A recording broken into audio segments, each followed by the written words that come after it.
Corona હજી ગયો નથી। જી હા, ચીનમાં ફરી એકવાર કોરોનાથી મોતનો રાફડો ફાટ્યો છે અને જ્યાં જુઓ ત્યાં લાશોના ઢગલાથી દુનિયાના દેશોમાં ચિંતા પેઠી છે। ત્યારે રાજ્ય સરકાર અને કેન્દ્ર સરકારે પણ તેની ગંભીર નોંધ લીધી છે અને સતર્કતાના ભાગરૂપે આરોગ્ય વિભાગની બેઠક બોલાવી તૈયારીઓની સમીક્ષા કરવામાં આવી છે।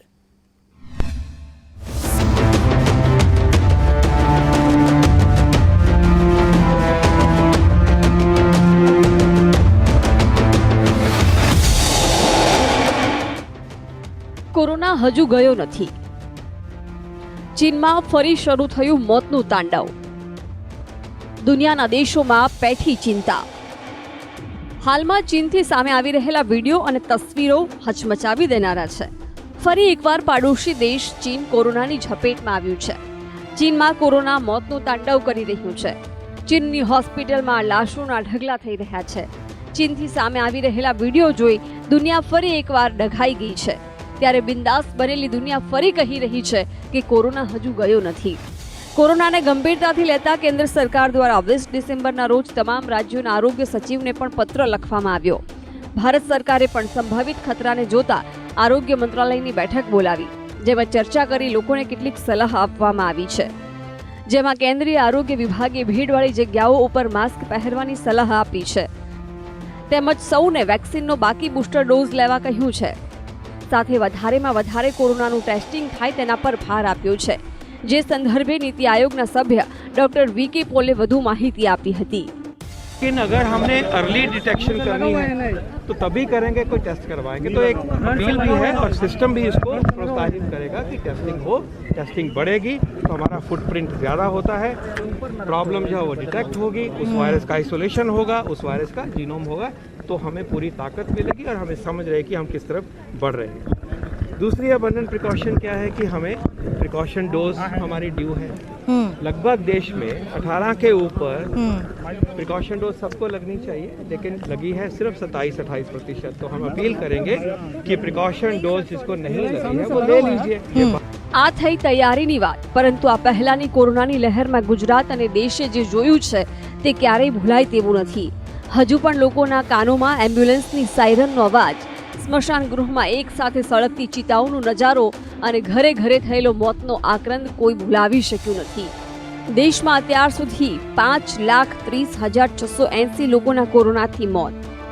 દેશમાં 4,46,77,449 વધુ લોકો થયા સંક્રમિત। ત્યારે દેશમાં અત્યાર સુધીમાં 5,30,000થી વધુ લોકો મોતને ભેટી ચૂક્યા છે, જ્યારે 4,46,00,000થી વધુ લોકો સંક્રમિત થયા। ગુજરાતની વાત કરવામાં આવે તો ગુજરાતમાં પણ કોરોનાની બીજી લહેરમાં માતમ છવાયો હતો। સતત ચાલતી ચિતાઓની ભઠ્ઠીઓના કારણે સ્મશાન ગૃહની ચીમનીઓ પણ પીગળી રહી હતી। હોસ્પિટલોની કતારમાં શ્વાસ રૂંધાતા સ્વજનને પોતાના મોઢા વડે શ્વાસ આપતા દ્રશ્યો ક્યારેય નજર સામેથી જવાના નથી। ત્યારે ગુજરાતના આરોગ્ય વિભાગે પણ ચીનની સ્થિતિ જોતા મહત્વની બેઠક બોલાવી હતી અને ગુજરાતમાં કોવિડની સ્થિતિ અંગે સમીક્ષા કરી હતી। આરોગ્ય સચિવે આજની તારીખમાં ગુજરાતમાં માત્ર 20 એક્ટિવ કેસ હોવાનું જણાવ્યું હતું। કાળજી લઈને તમામ તૈયારીઓ જે રાજ્ય સરકાર સતત રાખી છે, જેમ કે એના માટે બેડ, એના માટે ઓક્સિજન, એના માટે દવાઓ, સ્ટાફ અને વેક્સિનેશન, એ બધી જે છે તૈયારીઓ રાજ્ય સરકારે ચાલુ રાખી છે। ગુજરાતના આરોગ્ય સચિવના જણાવ્યા મુજબ રાજ્યમાં હજુ પણ વેક્સિનેશનને લઈને જાગૃતતા નથી। રાજ્યમાં હજુ પણ બુસ્ટર ડોઝ લેનારાઓ માત્ર 33% છે। ત્યારે કોરોના સામે લડવાનો એકમાત્ર ઉપાય છે વેક્સિન। ત્યારે હવે બુસ્ટર ડોઝ પર લોકોએ જાતે જ ભાર આપવો પડશે। મહત્વનું છે કે હાલમાં તંત્ર દ્વારા કોઈ પ્રતિબંધ લાદવામાં નથી આવ્યા, પરંતુ જો સ્થિતિ વણસે તો ફરી પાછા ફરજિયાત માસ્ક સહિતના કેટલાક નિયમો આવી શકે છે અને લોકોએ પણ તેની તૈયારી રાખવી પડશે। બ્યુરો રિપોર્ટ, સંદેશ ન્યૂઝ। વિશ્વમાં ફરી એકવાર કોરોનાએ માથું ઊંચકતા હાહાકાર મચી ગયો છે। દુનિયામાં કોરોનાની રફતાર જોતા ભારત પહેલેથી જ સતર્ક બન્યું છે, પણ સતર્કતાના ભાગરૂપે લખેલા એક પત્ર પર દેશમાં રાજનીતિ શરૂ થઈ છે। કેન્દ્રીય સ્વાસ્થ્ય મંત્રી મનસુખ માંડવિયાએ પત્ર લખી રાહુલ ગાંધીને ભારત જોડો યાત્રાનો સંભવિત ખતરો બતાવી અને યાત્રા રોકવાની અપીલ કરતા દેશમાં હવે શાબ્દિક યુદ્ધ શરૂ થઈ ગયું છે।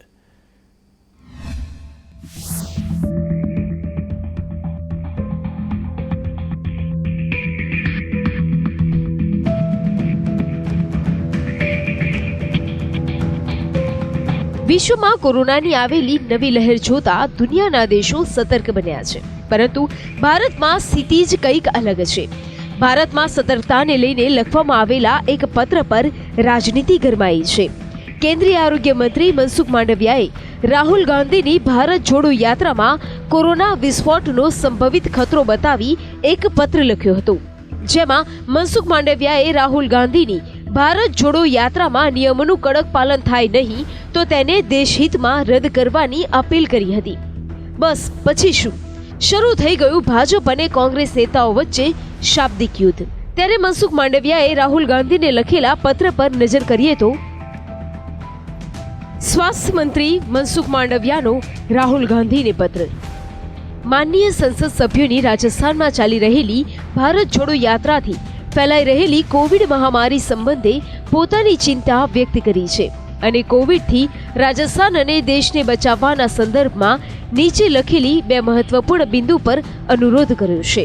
નંબર 1, રાજસ્થાનમાં ચાલી રહેલી ભારત જોડો યાત્રામાં કોવિડ નિયમોનું કડક પાલન થાય, માસ્ક અને સેનિટાઈઝરનો ઉપયોગ કરવામાં આવે, માત્ર વેક્સિનેટેડ લોકો જ યાત્રામાં સહભાગી થાય તે નિશ્ચિત કરવામાં આવે, તેમજ યાત્રામાં જોડાતા પહેલા અને બાદમાં તેમને આઇસોલેટ કરવામાં આવે.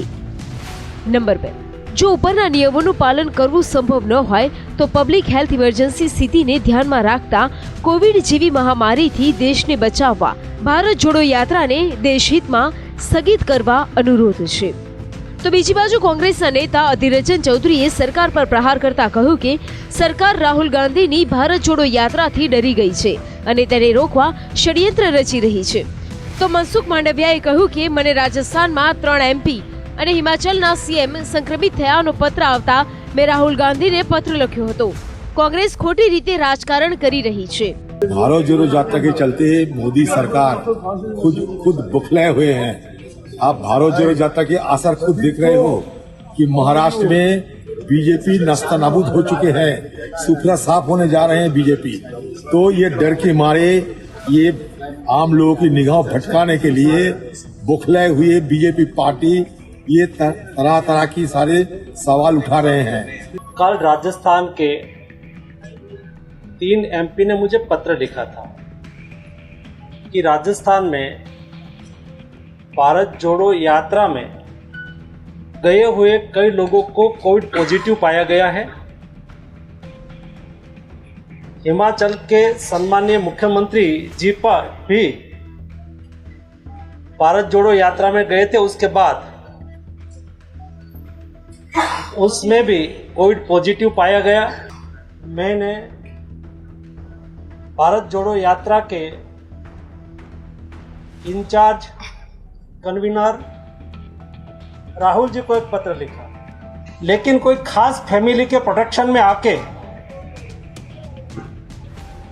एक देश के हेल्थ मिनिस्टर अपना दायित्व अदा करता हो, कोविड प्रोटोकॉल का पालन करके कोविड ना फैले उसके लिए कोई मार्गदर्शक सूचना जारी करे, तो उसके खिलाफ भी प्रश्न उठाना मैं मानता हूं कि ये मेरे कर्तव्य निर्वहन करने के लिए बाधा रूप है. બસ સરકારની આટલી અપીલ પર દેશમાં રાજનીતિ શરૂ થઈ ગઈ છે. મનસુખ માંડવિયાના પત્ર બાદ કોંગ્રેસે પત્રકાર પરિષદ યોજી રાહુલ ગાંધીની ભારત જોડો યાત્રા કેમ મહત્વની છે તેના પર ભાર આપ્યો. તો કેન્દ્રીય મંત્રી અનુરાગ ઠાકુરે પણ વળતો જવાબ આપતા કહ્યું કે દેશના પ્રોટોકોલથી કોઈ ઉપર નથી. पहला, आर्थिक विषमताएं बढ़ रही हैं, महंगाई, बेरोजगारी, गलत तरीके से लगाया हुआ GST, concentration of economic power, हमारे दो एक या दो पूंजीपतियों का कंट्रोल सारी अर्थव्यवस्था पर. तो आर्थिक विषमताएं बढ़ रही हैं और इससे भारत की टूटने की संभावना भी बढ़ रही है. सवाल ये खड़ा होता है, क्या एक परिवार सब प्रोटोकॉल से ऊपर है? लेकिन देश का प्रोटोकॉल, कोविड का प्रोटोकॉल तो उनको फॉलो करना पड़ेगा. आखिर क्या कारण है कि आज भी एक पार्टी, एक राजनीतिक दल एक परिवार तक अपने आप को सीमित रखता है और उसके लिए सारे प्रोटोकॉल तोड़ने के लिए भी तैयार होता है. ભારત જોડો યાત્રામાં કોવિડ નિયમોના પાલન મુદ્દે કોંગ્રેસ કહી રહી છે કે તેઓ ભારત જોડો યાત્રામાં નિયમોનું પાલન કરે છે, તેમ છતાં સરકારને જો લાગતું હોય તો તે બધા માટે નિયમ બનાવી અમે તે નિયમોનું પાલન કરીશું. ત્યારે મહત્વનું એ છે કે આ રાજનીતિમાં સાચો મુદ્દો તો ભૂલાઈ નથી રહ્યો ને, અને શું નેતાઓ ખરેખર તેને લઈને ગંભીર છે? બ્યુરો રિપોર્ટ, સંદેશ ન્યૂઝ. એક શ્વાસ માટે કરવો પડતો સંઘર્ષ, બાળકોની જિંદગી માટે ભીખ માંગતા મા બાપ, સ્વજનોને અંતિમ વિદાય આપવા માટે વેઇટિંગ લિસ્ટમાં સ્થાન શોધતા પરિવારજનો. આ ચીનમાં કોરોનાએ એવો હાહાકાર મચાવ્યો છે, એના કદાચ શબ્દોમાં વર્ણન કરવું અઘરું થઈ પડે. દરેક શહેરમાંથી સંભળાતી મરણપોક, રુદન અને આક્રોશ હૃદયને ચીરીને નીકળી જાય છે.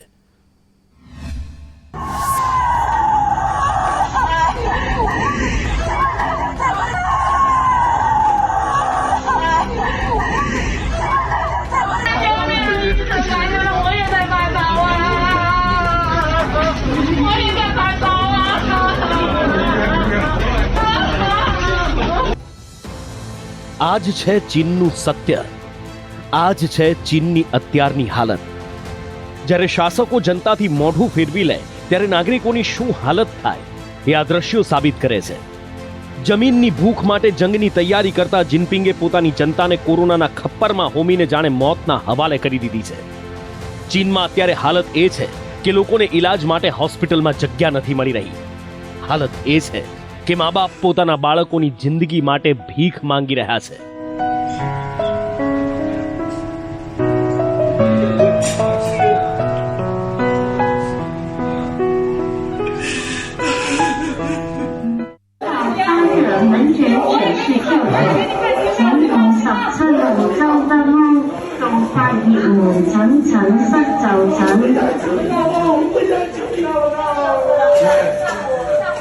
આ શબ્દો, આ ભાષા સમજી ન શકાય એ સ્વાભાવિક છે, પણ ભાવાર્થ તો જરૂરથી સમજી શકાય છે.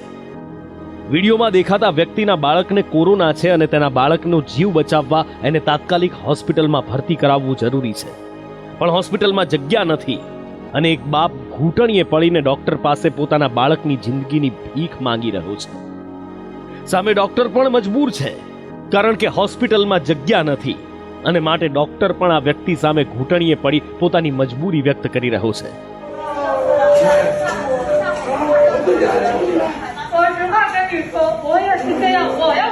અને હવે જે દ્રશ્યો આપને બતાવવા છે એ હચમચાવી નાખે, હૃદયને નીચવી નાખે એવા છે.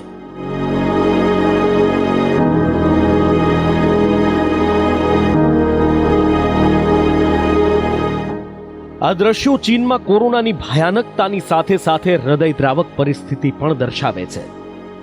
એક માં જે પોતે કોરોના પોઝિટિવ છે અને માત્ર 42 દિવસના તેના બંને જોડિયા બાળકોને પણ કોરોના થયો છે. 104 ડિગ્રી તાવ સાથે આ માં પોતાના ખોળામાં એક બાળકને લઈને બેઠી છે અને બીજા બાળકને બાજુમાં જમીન પર સુવડાવી રાખ્યું છે. નથી હોસ્પિટલમાં જગ્યા મળતી કે નથી દવા મળી રહી. બાળકોનો જીવ બચાવવા માટે આ માં પાસે કોઈ જ રસ્તો નથી અને છેલ્લે એક દેશી ઈલાજ જે સોશિયલ મીડિયા પર વાયરલ થયો છે એનાથી આ માં કામ ચલાવી રહી છે. બંને બાળકોના માથે અને છાતીએ બટેટા મૂકી બાળકોનો તાવ ઓછો થાય એવા પ્રયત્નો અને પ્રાર્થના કરી રહી છે. કદાચ આનાથી ખરાબ સ્થિતિ કોઈ હોઈ જ ન શકે.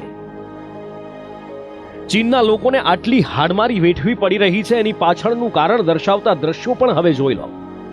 આ છે ચીનની હોસ્પિટલોની હાલત. ક્યાંક હોસ્પિટલમાં બેડ મેળવવા માટે લાંબી લાઈનો લાગી છે તો ક્યાંક હોસ્પિટલમાં પગ મૂકવાની જગ્યા નથી.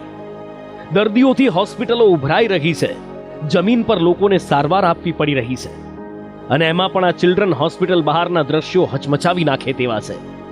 ખુલ્લામાં કડકડતી ઠંડીમાં લોકો પોતાના વહાલ સોયાઓના જીવ બચાવવા લાંબી લાઈનોમાં પોતાનો વારો આવવાની રાહ જોઈને બેઠા છે. હાલત એ છે કે જેમને હોસ્પિટલમાં જગ્યા નથી મળી એમાંથી કેટલાક તો હોસ્પિટલની બહાર પોતાની કારમાં જ ઈલાજ કરાવવા મજબૂર બન્યા છે અને કેટલાક એવા લોકો જેમની પાસે કાર નથી એ લોકોને તો સડકના કિનારે ઈલાજ કરાવવાની ફરજ પડી રહી છે.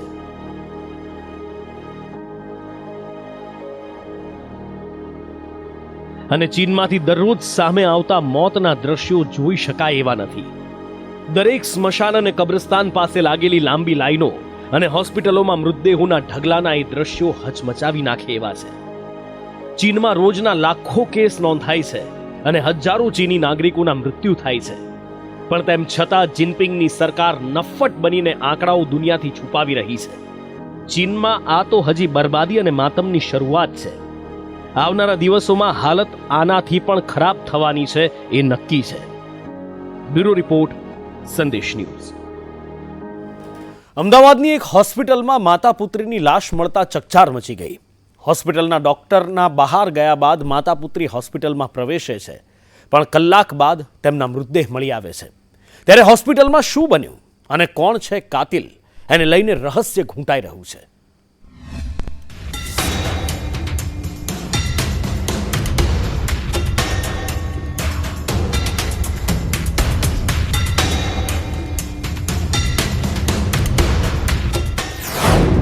અમદાવાદની હોસ્પિટલમાંથી મળ્યા 2 મૃતદેહ. શંકાસ્પદ હાલતમાં મળ્યા માતા પુત્રીના મૃતદેહ. કબાટમાંથી પુત્રીનો તો બેડ નીચેથી મળ્યો માતાનો મૃતદેહ. અમદાવાદના કાગડાપીઠ પોલીસ સ્ટેશનની હદમાં આવતા ભુલાભાઈ પાર્ક વિસ્તારની કર્ણ હોસ્પિટલમાં બુધવારના રોજ 2 મૃતદેહ મળી આવતા ચકચાર મચી ગઈ. હોસ્પિટલના ડોક્ટર બપોરના સમયે પોલીસને જાણ કરે છે કે હોસ્પિટલના કબાટમાંથી એક પરિણીતાનો મૃતદેહ મળી આવ્યો છે. જ્યારે પોલીસ ઘટના સ્થળે પહોંચી મૃતદેહનો કબજો મેળવી તપાસ શરૂ કરે છે, ત્યારે ખ્યાલ આવે છે કે પરિણીતાની સાથે તેની માતા પણ હોસ્પિટલ આવી હતી અને તે પણ મિસિંગ છે. ત્યારે પોલીસે સીસીટીવીના આધારે તપાસ હાથ ધરી, જેમાં પણ તે દેખાતી નથી. ત્યારે પોલીસને શંકા જાય છે કે માતા હજી પણ આ બિલ્ડિંગથી બહાર ગઈ નથી અને હોસ્પિટલમાં ફરી શોધખોળ હાથ ધરાતા કન્સલ્ટિંગ રૂમના બેડ નીચેથી માતાનો મૃતદેહ પણ મળી આવે છે. સીસીટીવી ફૂટેજીસ અમે ચેક કર્યા, જેની અંદર ભારતીબેનની સાથે તેમના માતા પણ અહીંયા હોસ્પિટલમાં દાખલ થતા હોવાનું અમને જાણવા મળ્યું. ત્યારબાદ એમની માતાનું અમે શોધખોળ કરતાં તેમની ડેડ બોડી પણ અમને સાંજના ટાઈમે બીજા એક રૂમની અંદરથી હોસ્પિટલની અંદરથી મળી આવી.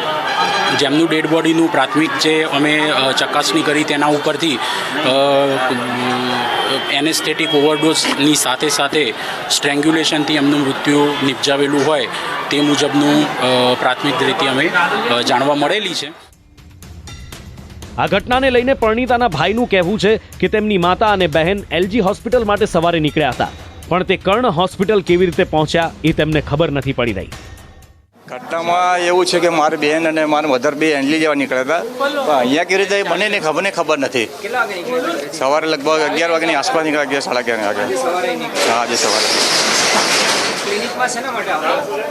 એ ક્લિનિકમાં અને એના કાનની થોડી તકલીફ હતી, એના માટે આવતી હતી. આ મામલે હોસ્પિટલનો એક કર્મચારી શંકાના ઘેરામાં છે, કારણ કે ડોક્ટર અર્પિત હોસ્પિટલથી નીકળ્યા પછીના 1 કલાક માટે સીસીટીવી બંધ હતા. હોસ્પિટલમાં કામ કરતો મનસુખ ભારતીના પતિ લક્ષ્મણના સગામાં થાય છે.